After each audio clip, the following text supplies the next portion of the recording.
Welcome to Glencoe's Health e-Spotlight video series, where real-world connections help you develop the skills for a healthy future.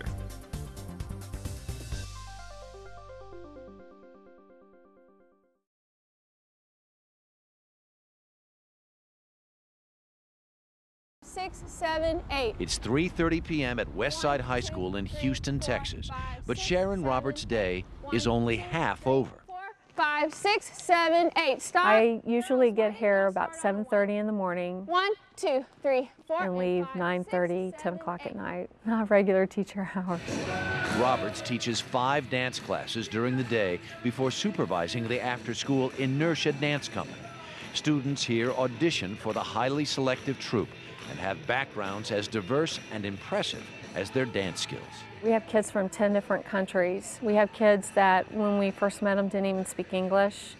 We have kids that are, I hate to use labels, but you would say they're at risk. And we have kids that are the AP accelerated kids.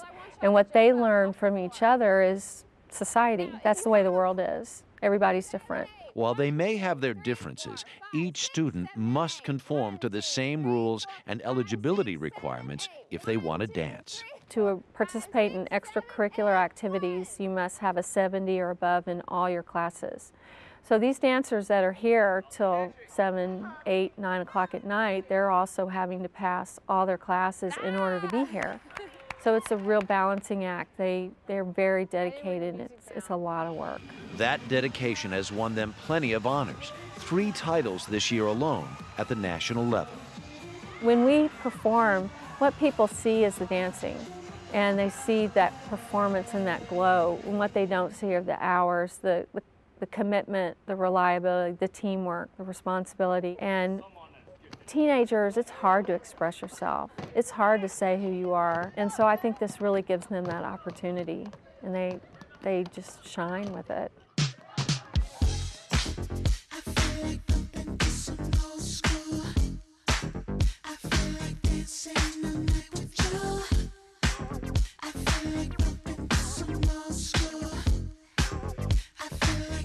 Ms. Roberts, she teaches you, basically how to be a person, to try harder at life, to succeed, basically. All right. The hard work and long hours are not without reward. Roberts says she gets a lot in return. For me, the goal is 100% graduation.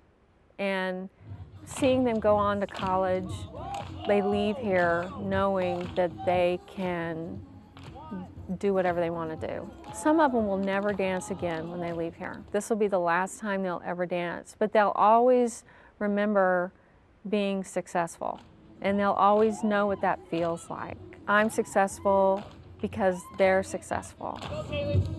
Go.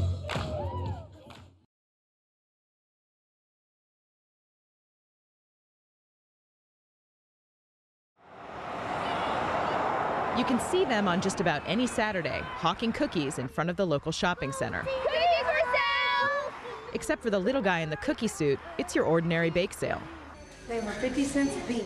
The difference here is where the money's going. These teenagers bake and sell cookies to pay gas heating bills for people in their towns. If that seems like a small thing, then you've never seen an Oklahoma winter. We can get down to 0 degrees. That's going to be a cold, cold day. Jack Brandstetter manages the local gas company. He says he tries to do everything in his power to work with non-paying customers. But eventually, if it doesn't work out, sometimes you have to turn the gas off. That is what happens sometimes. If we can't get anything worked out, that'd be the last recourse. So local teens sell cookies to keep that last recourse from happening. And here's how it got started. They heard about a woman here in this apartment complex whose heat got turned off. And by paying her gas bill, they not only helped her, they helped 2 people they'd never even met. When I went to talk with Lisa Dishhauser, I knew I'd find a single mom. I just wasn't prepared to see how challenging her life had become. Oh my goodness! 3 weeks earlier, Lisa had given birth to twins. Did you actually have your heat turned off?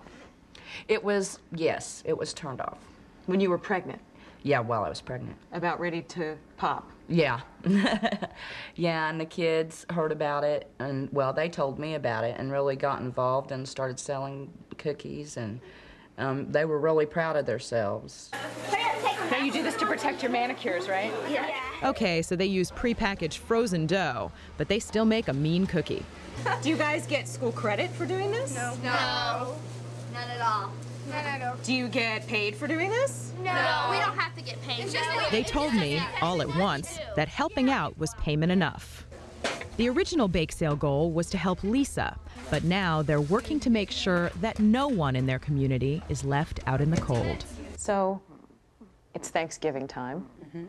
What are you going to be thankful for this Thanksgiving? I am very thankful for having my gas turned on, and I'm thankful for the kids that had big enough hearts to take care of themselves, and I thank them very much, too, for their hard work. I sure do. And so did the babies.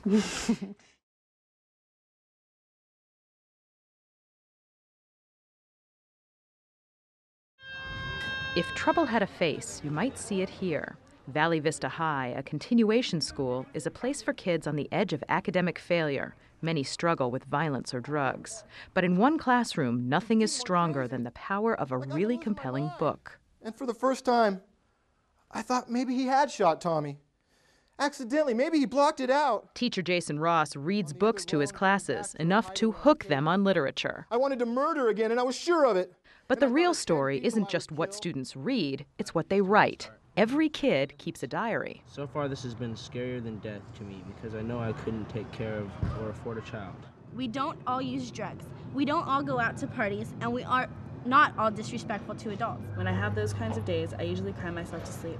Somehow, I can never be happy, but I'm used to it. The idea came from teacher Erin Gruelle. Her collection of writings by inner-city kids is the basis of a book called The Freedom Writer's Diary. Her inspiration, a well-known diary by another teenager with problems of her own. They missed their home so bad. When Ross's students read Gruelle's book and started writing diaries themselves, something happened.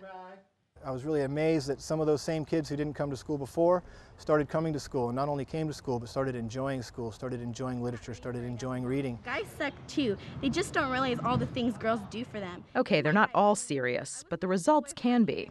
Eddie Paz used to be a member of a vicious gang, the South Cherry Street Bloods. Writing a diary helped him realize what his life had become. In November of '96, my brother was shot right in front of me, and every day it haunts me. The experience helped change everything. How many books had you read before the diaries? None. None? No, that was the first book. Now he reads, and after a life of violence, Eddie says he'd rather write than fight. I'm not into that stuff no more. I mean, I can tend to get like mean, I guess, or mad when I get real upset, but it's gonna take a lot to get me upset. Do you have another outlet for that now? Yeah. I kind of like, instead of I guess fighting, I mean, I write. I guess that's basically what like keeps me from fighting, I guess. I just throw it all on paper instead of throwing it on somebody else.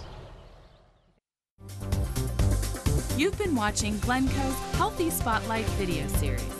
Remember, be healthy, choose wisely.